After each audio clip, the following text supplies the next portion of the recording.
ఇచ్చేస్తే ఓకే ఇస్తారు ప్లీజ్ ఇస్తాం ప్లీజ్ ఈ ప్రాక్టీస్ మంచి ప్రాక్టీస్ కాదు. మీరు ఎవరైనా చూపకండి భయం అవుతుంది అధ్యక్ష. భయం అయితలేదు. సభకు అంతరాయం వాళ్ళకి సార్ కలిగి మీరు ఇవి రెస్పెక్ట్ యూ సార్. అధ్యక్ష అధ్యక్ష అధ్యక్ష అంటే ఏమవుతుందంటే ఇంత ఇంటరప్షన్స్ అయితే నా టైం పోతుంది అధ్యక్ష. దయచేసి ఇంటరప్షన్స్ తగ్గించండి. వాళ్ళు ఆన్సర్ ఎంత 3 గంటలు చెప్పండి, రాత్రి 12 అయినా కూర్చుంటా వింటా అధ్యక్ష. లెట్ దెమ్ నాట్ డిస్టర్బ్ అధ్యక్ష. 100 రోజుల్లో ఇచ్చిన హామీలు అమలు చేస్తామని మరి ఆ రోజు బాండ్ పేపర్లు, ఇది గౌరవనీయులు బట్టి విక్రమార్క గారు ఇచ్చిన బాండ్ పేపర్, ఇది బట్టన్న తన శాసనసభలో ప్రతి ఇంటికి ఇచ్చిన బాండ్ పేపర్ ఇది. అయితే బాధ కలిగేది ఏంటంటే అధ్యక్ష, పెద్ద ఆవిడ వి రెస్పెక్ట్ హర్, గౌరవనీయులు శ్రీమతి సోనియా గాంధీ గారిని కూడా లెటర్ రాయించారు, ప్రతి ఇంటికి పంపారు. ఇది ఏం రాశారు అధ్యక్ష ఇందులో? మేము అధికారంలోకి వచ్చిన 100 రోజుల్లోనే మా గ్యారంటీలు అమలు చేస్తామని మీ తల్లిగా మాటిస్తున్నాను. పాపం అమ్మగారి చేత కూడా అబద్ధం చెప్పించారు. అంటే మీరు చేసిన పని ఏంది అధ్యక్ష? సోనియా గాంధీ గారి చేత లెటర్ రాయించి ఆ అమ్మగారి ప్రతిష్టకు మసకబారే విధంగా చేశారు. రాహుల్ గాంధీ పరువు తీశారు, బాండ్ పేపర్ ఇజ్జత్ తీసేసిండ్రు అధ్యక్ష మీరు. అధ్యక్ష ఈరోజు తీరా 6 గ్యారంటీల అమలుకు చట్టబద్ధత చేస్తారని ప్రజలు పాపం ఎంతో ఆశగా ఎదురు చూశారు. కానీ జరిగింది ఏమిటంటే అధ్యక్ష, ఆశగా ఎదురు చూస్తున్న ఆ ప్రజల కళ్ళల్లో దుమ్ము కొట్టారు. ప్రజలను పక్కదో పట్టించేందుకు మొదటి అసెంబ్లీ సమావేశాల్లో వాళ్ళు ఏదైతే 6 గ్యారంటీలకు చట్టబద్ధత కల్పిస్తారనుకున్నామో అది లేకుండా శ్వేతపత్రాల పేరిట మొదటి శాసనసభలో కపట నాటకం ఆడారు. చట్టబద్ధత ఏమైందని అడుగుదామందంటే రాహుల్ గాంధీ గారు అయితే ఢిల్లీలో ఉంటారు. చట్టబద్ధత హామీ ఏమైందో ఏ కాంగ్రెస్ నాయకులు కూడా దాని గురించి మాట్లాడరు. ముఖ్యమంత్రి గారిని అడుగుదామంటే ఆయనను, గౌరవ ముఖ్యమంత్రి గారిని మాట్లాడిచ్చే వశం కాదు అధ్యక్ష. ఆయనను మాట్లాడిస్తే ఇక ప్రతిపక్షం మీద రగిలిపోతారు, ఫ్రస్ట్రేషన్తో పగిలిపోతూ మాట్లాడుతుంటాడు.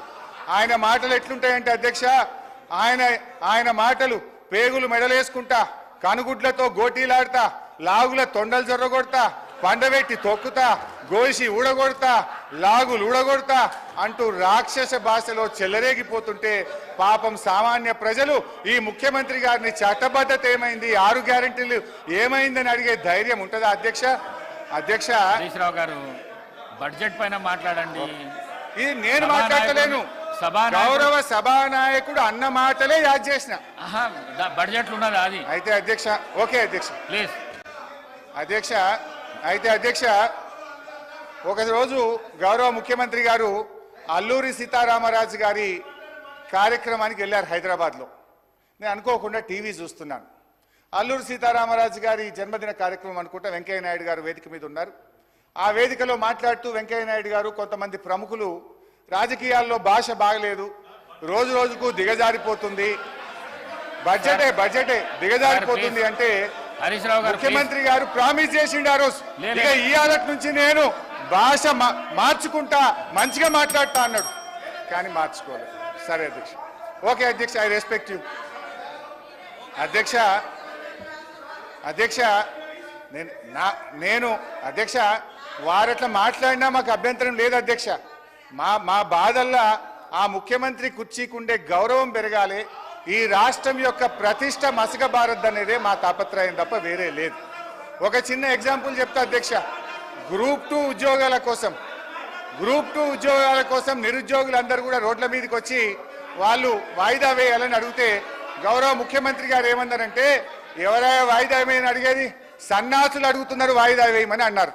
అన్నాక 3 రోజులకే వాయిదా వేసింది. మరి ఇప్పుడు ఎవరు సన్నాసులు అంటే? నేను అనేది ఏంటంటే అధ్యక్ష, దయచేసి అట్లా మాట్లాడకూడదు.